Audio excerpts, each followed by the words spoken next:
Oh, good morning, beautiful people, and welcome back to the second hour of LoveBabz, Love Talk. I've got some artists in the room, musicians and lovers of musicians. Hey, Jacqueline Buster, unmute. Everybody unmute themselves so we can get into this conversation. Hey, Jackie Babz. Buster is Hey, back to how talk to about us now? about. I hear y'all loud and clear. It's lovely to see y'all. Andrew Sherman and Hey there. Butter G, and unmute yourselves. So the Ron Lawrence second annual tribute is coming up. I didn't realize it was this is the second one. Wow. Time has just really flown by. It's hard to believe that a whole year has passed since It we did is this. hard to believe. It just means And we're really all getting older because time really does. It is it flying. does.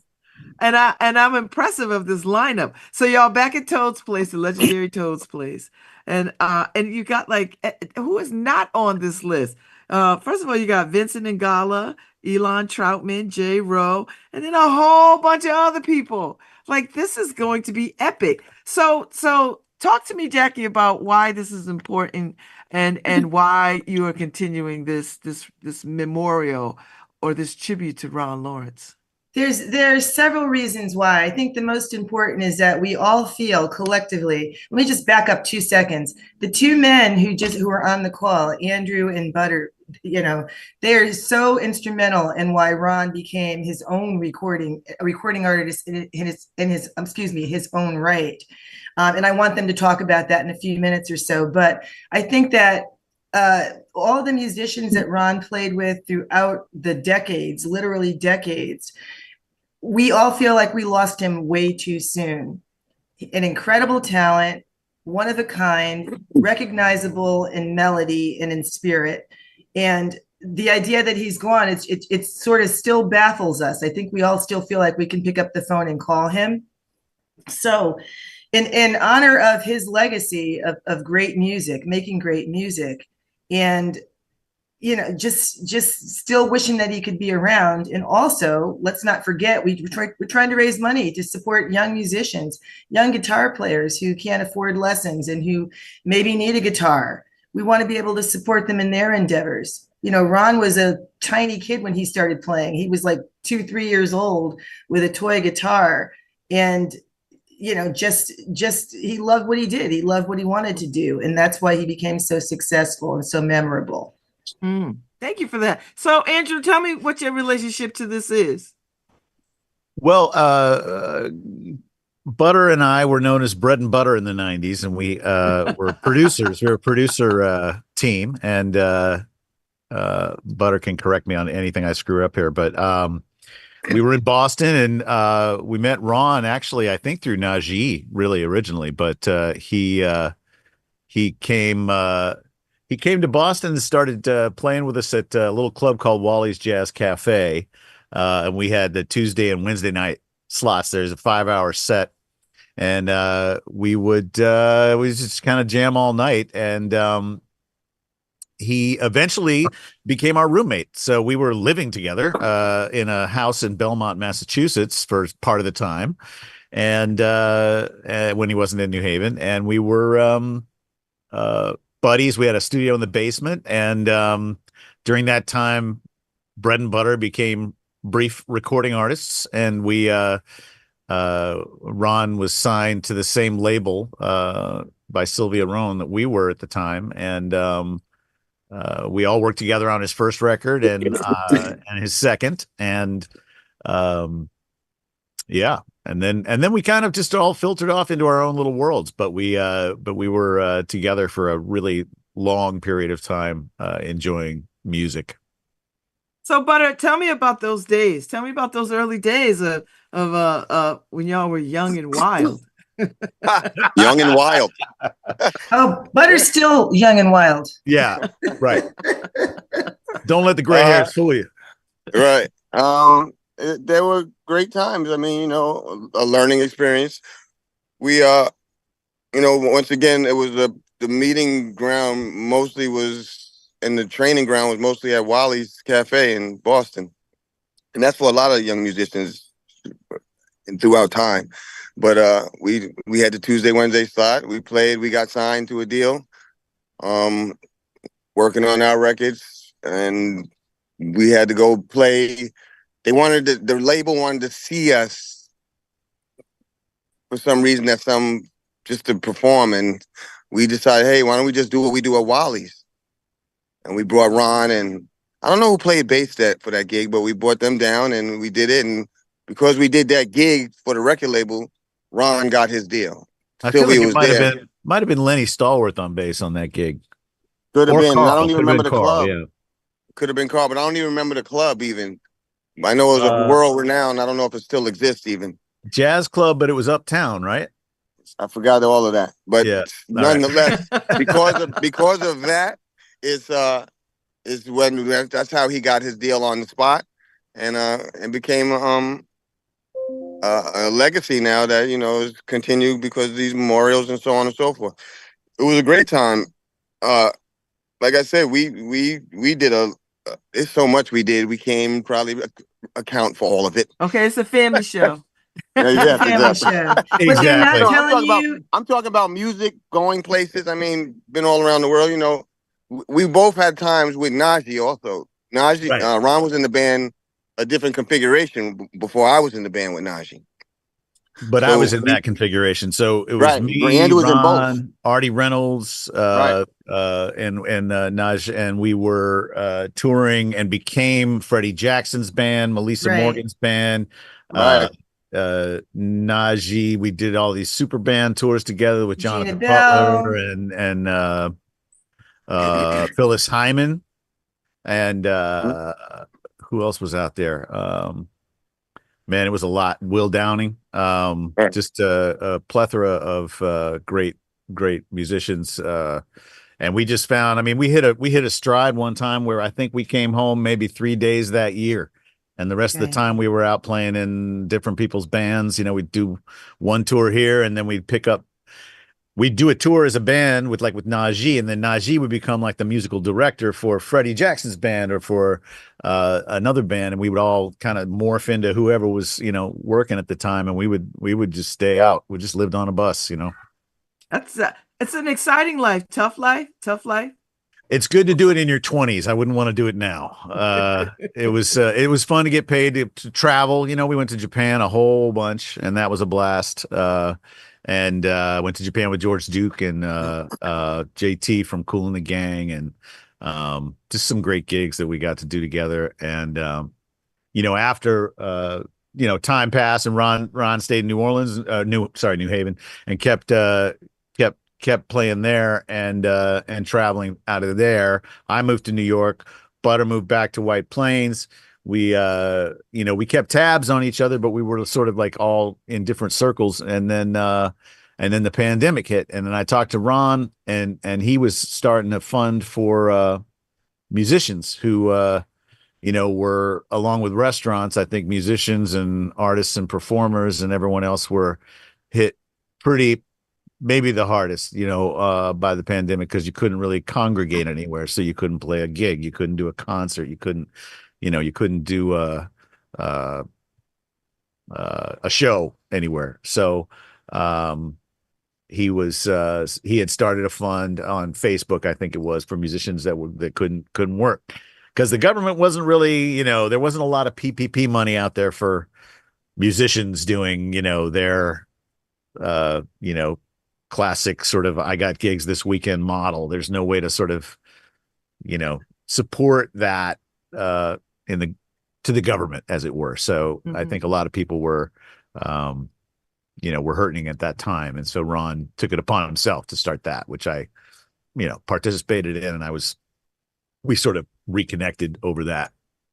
And so with his passing, Jackie, you had the first memorial tribute, the first tribute. And was the intent at that time to sort of keep this going, to keep this as part of Yes. his legacy? Yes. The intent is to keep it going. The first year Marion Meadows was with us, Alex Munoz was with us, Pooji Bell, just a host, and of course these guys, just a host of talent that came together. And the intent is to reassemble different configurations of the bands that, Ron worked with, that he shared his life with, year after year.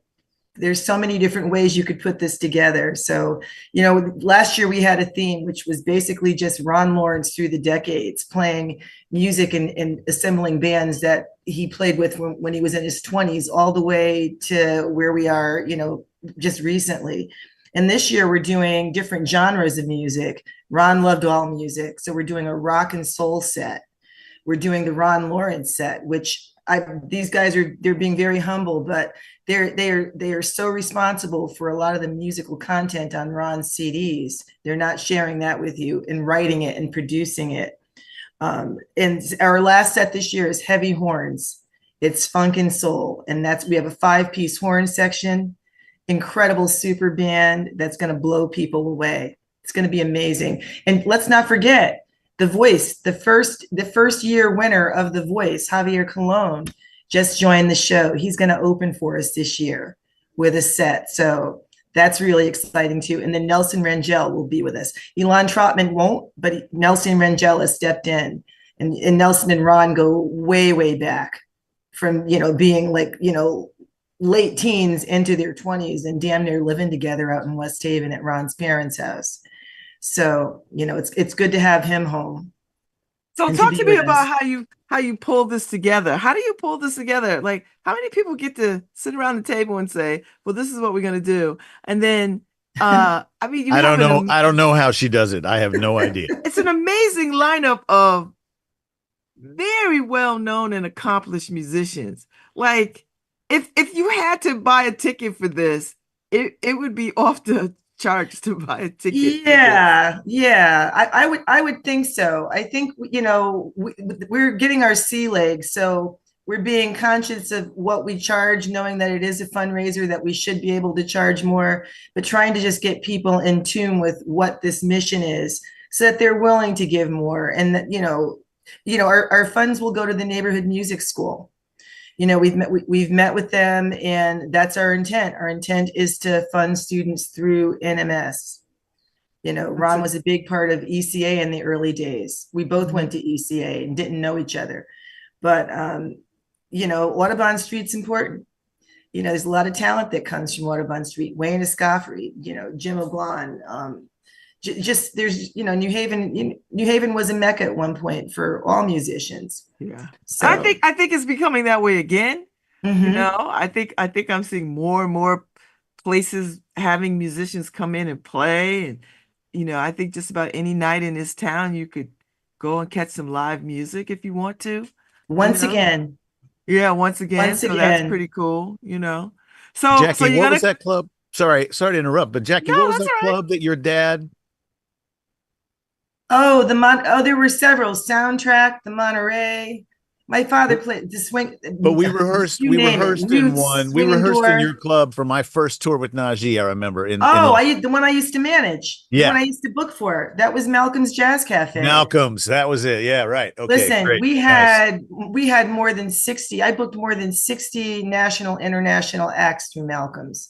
That was like the heyday of having, this kind of music in a small 200-seat club in New Haven. We were doing 2 shows a night. I remember the night the Rippingtons came in, and it was like it was just amazing. It was like having a wall of sound in front of you.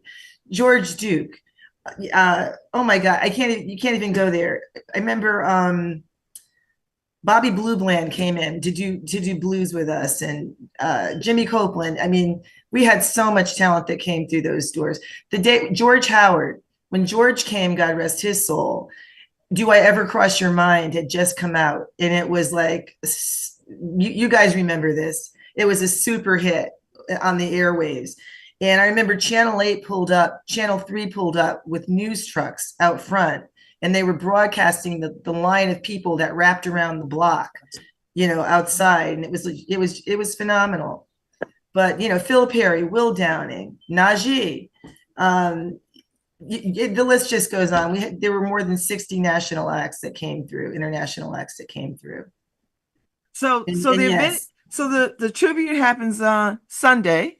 Yes. What time? 6 o'clock? Doors open at 6 p.m. Tickets are still available. We've got 3 different levels of tickets. $35 ticket for those who just want to kind of walk around. If you want to have a chair, it's a $50 ticket. And then we've got the Golden Circle, which is $75. And all tickets can be purchased at toadsplace.com or by their phone, or you can just walk up to the box office.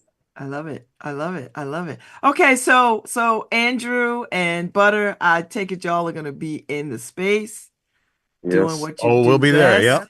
You With betcha. bells on. We'll see you And there. now the cats that you are gonna be playing with, when's the last time you seen some of these guys? Or do you see them on the regular? Like, do you pass each Well, other in the airport? last year at the gig, but Okay. I think That was the know, first time in a decade. in quite some time. Yeah, we've all been like a lot of us been cooped up in studios and doing stuff on in little rooms full of like guitars that you see here, like but no, it's great to reconnect. And actually, the first time I'd seen Najee in many years was there, and At the memorial, yeah. yeah, Toads has been a famous for, I mean, I don't know, 50, 60, I don't know how many years it's been there, but it's a great place to reconnect. It definitely is. And Babz, I don't know if you know this or not, but the reason we did Ron's memorial there, when Ron was a teenager playing, he used to go see bands at Toads all the time, and he eventually got a job as a bouncer working there because his goal was to end up on the stage. He wanted to play that stage. So when Ron passed, Ron's sister Michelle called Brian and asked if we could host Ron's memorial service there. Ron wasn't a big churchgoer. Ron felt the spirit in other places. Who says Toads isn't a church? Well, who says it can't be, right? Who says it can't be? It definitely touches people's souls. So we did the memorial service there because we knew that place was special to Ron. And then of course Ron played that lily pad for more than 10 years or more, before moving on to other places. But it made sense to be able to have his tribute there, and then to be able to go back and to recreate, all these different versions of configurations in music. So how long does it take, Jack, to plan a big undertaking? Because this is a lot of people coming through. I got to tell you, one of the things that I don't, well, you can never ask me how long anything takes, because time means nothing to me. It's just like, it's another day, but it still feels like tomorrow. So I think it comes down to knowing, having spent so much time, being family, being friends, where you can pick up the phone and just say, hey, we're doing this again. Here's the date. Need you to participate in this. There's a lot of guys who can't be here. They're out working gigs this Memorial Day, this Labor Day. So, but we'll have them here next year. So and they already know that next year is the same day. It's going to be Labor Day weekend, the Sunday. So it's a save the date scenario. Okay, I love it. I love it. And so how does Toads kick you out, or how late do y'all stay? Like, because I know musicians and jazz musicians, believe it or not, they'll stay up all night. I don't know if some of Toads these ever guys kicked are a little anybody. older now. They're a little Some of older them. now. Some of them. And have families and responsibilities that go beyond what happens in your 20s. So do you invite young people or students? Are students coming? Do you have students that could come and jump on the stage, or like, how does that? Do you do that? That may happen next year when we're able to actually celebrate recipients of nice scholarships. That's the goal. Okay. So, and then we have to be careful because of the crowd and because of alcohol consumption. And Toads makes you segregate the crowd. You got to have an armband and stand. Oh, do they do that now? When I was a kid, they've been doing that. They've been doing that. So you can't just remember come that in when like I was a that kid. anymore. Okay, Right. I appreciate that. So Butter G, what are you most looking forward to for Sunday? Oh man, just seeing all the guys and girls, and the fellowship and the playing the music. It's the main part of the whole thing. And so you still Everybody work getting as a together. musician. I mean, you are a working musician. Yeah, that's why I'm a little, sluggish now. I had a gig last night, so I ain't go to bed till like 4 or something. So we do stay up late. Yes, you're correct. Oh, Yeah, so Babz, like we forgot to tell you this. So Butter is a descendant slash relative of a very, very, very famous jazz musician. And I hate that they're so humble because I just need people to realize, their significance and the impact, that they have. And I won't say it. Can I say it? You say it? yeah, my uncle, Dizzy Gillespie. wow. Right. So what does that come with some weight? Yeah. Yes, it does. What is Thanksgiving like at your house is everybody musicians in the family? Oh, no, I no, bet. no, yeah. Well, no, but I mean, when I thought you meant weight like pressure and stuff sometimes. Yes, no, But weight like yeah, pressure. Weight like yeah. pressure. To whatever genre of music I happen to be playing at the time. Why aren't you playing that? And yes, all type of things.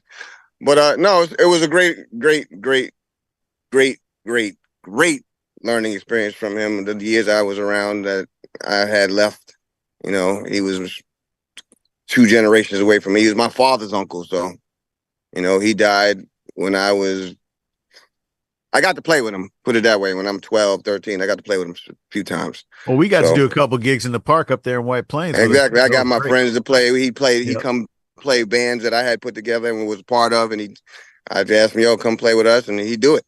We did the Blue Note on your birthday. Yeah, my 21st birthday was he was a special guest.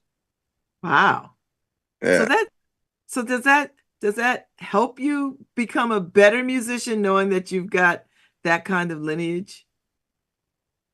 I don't know if it helps me become a better musician. I mean, like the weight is a definitely thing, but I learned a lot of things. I've seen a lot of things just from watching. I learned a lot of things. So yeah, I wouldn't trade it. Put it that way. It was a great experience and a great relation. Mm-hmm. Put it this way, he didn't learn to play at Berklee College of Music. He learned to play before that. So Yeah, he showed up knowing how to play. Yeah, I So started gigging right away. So when you see young people coming up, because there's young musicians coming up and they're trying to make a way for themselves and do the things and following your footsteps, do you have advice for them? Do you tell them? Do you try to, say, hey, think about it this way? Is there some of that going on?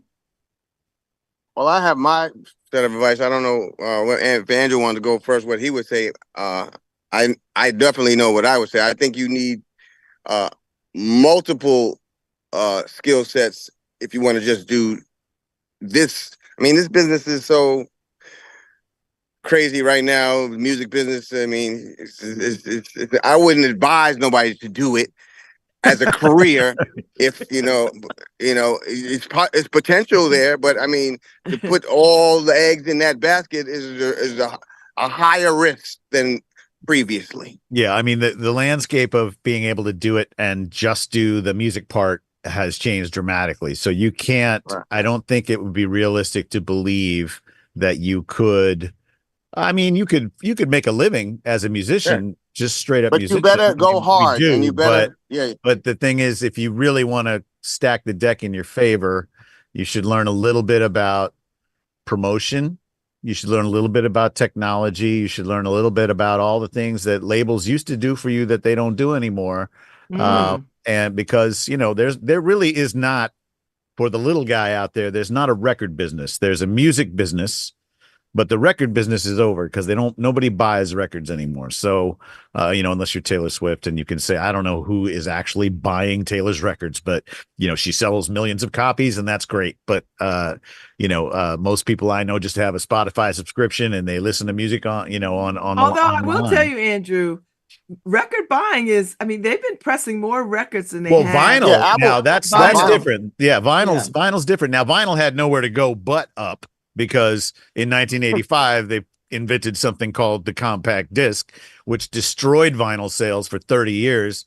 And then people started remembering how good it sounded, and then it's crept back into the vernacular, and now that's the only way I think that maybe somebody who wants to press, because there are still places out there pressing records, and there's more and more now because the market is rekindling itself, because that's not digital and you can't just clone that on your computer. So there is a lot of interesting potential there. I wouldn't say that you're going to sell 1 million copies of a vinyl album, but you can, you don't have to, because there's no middleman anymore. If you're selling your own vinyl albums, you can sell them for $20 a piece. That's not unreasonable. And if you sell 1,000 of those, that's, I don't know what that is. So what's that?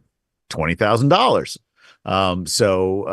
You used to have to sell 1 million copies of a record to really, make waves and make a lot of money. But I think you could do it on your own with vinyl and the appropriate audience. You could do that. But I guess my point, I was asked this question actually because a friend of mine, is a jazz drummer coming out of, into college, and wants to know like where to focus. And I was basically, my advice was just focus everywhere.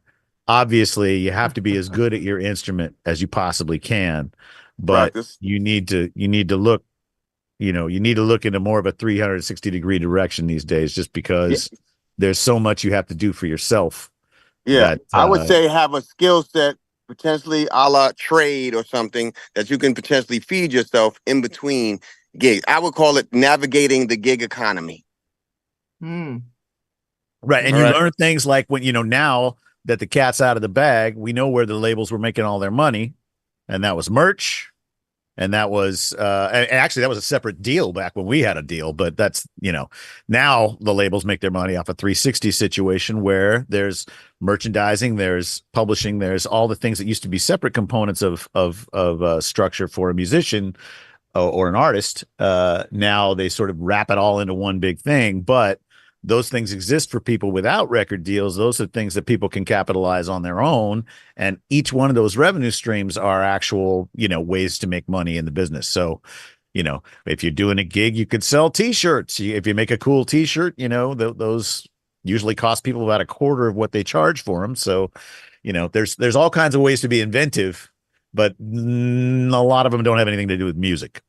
By the way, we're going to have merch. I'm on just Sunday. going to ask, Jack. I There know will be you are merch. you are the queen of This is- merch. I don't know if so- you can see part of my shirt. We're going to have this one and Yeah, a man. few others. Oh, that's a great Love it. shirt. There will be merch. I knew there was going to be some merch, Jackie, because I know you. And I was like, I know. Thanks darn for that well. plug. Thanks for that segue, Andrew. You That got was it. perfect. That was perfect. So I mean, all of you all knew Ron well. What would you think They were of all there of this? when our son was born. Know this. They were there. I remember Andrew being in the back seat of the car. It was a Volkswagen, and Alex was like, I don't know, like a month old, like maybe a month old. Alex is on the record. Alex is on. I think I was Yes, about to say we went and told Ron, get the Alex on this song. Yeah. So Alex I first remember little. they came to the house and they came bearing gifts, and I still have a little gold bracelet that Craig brought for Alex. This little baby gold bracelet with Alex's name on it. But when I talk about rekindling this relationship and just always going to feel like family, that's how deep it goes. That's how deep it goes. So what would You Ron know? make of all of this tributing? What would he make of He it? would never stop smiling. Right. That grin, his famous grin, it Yeah, would he'd be never a- leave his face. Teeth for days. Best laugh in the world. Right. I hope somehow that there's a way that spirits can know what people think about them or how people feel when they pass on, because on Sunday I hope that the music reaches Ron somewhere wherever he is, and that he'll just rest knowing that people really cared about him. Yeah. I am grateful for the time that y'all took this morning to come and talk about the second annual tribute to Ron Lawrence, which is taking place Sunday. at Toad's Place. Tickets can be, just go to the website. As Jackie Buster, you said 3 tiers of tickets. So even if you can't There's come, something for everyone. make a donation, because we want to keep music and we want to keep kids in music. And this is a great way to do Oh, that. the Golden Circle ticket includes the after party. Just want to let you know. Oh my God, an after party with more music, with musicians. That's the Y'all Golden, ain't that's never the Golden going Circle home. ticket. Just letting people know. Are y'all gonna be there All right. all night and day? Is Toad's I might be a little old for the after party here. So. Well, you know what happens. You get in the circle of your folks and your peers, and all of it comes back. Oh, I can hang. You'll just pay for it the next day, but Exactly. you'll just pay for Luckily, it. it's a holiday. Thank God it's a holiday. So. Right. Well, thank you, Jackie Buster, Butter G, and Andrew Sherman. It was amazing to talk to you all. And, Nice to meet I you, know the Babz. concert is going to Likewise. be Thank you. amazing. Thank you. And the place is going to be packed. And who knows? I might weave my way through. Who knows? We'll see.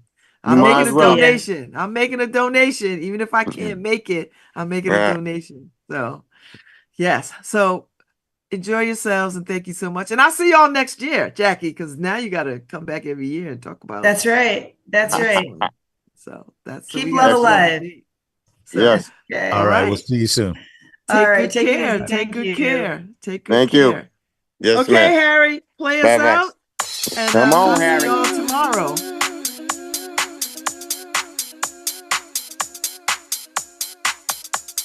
tomorrow.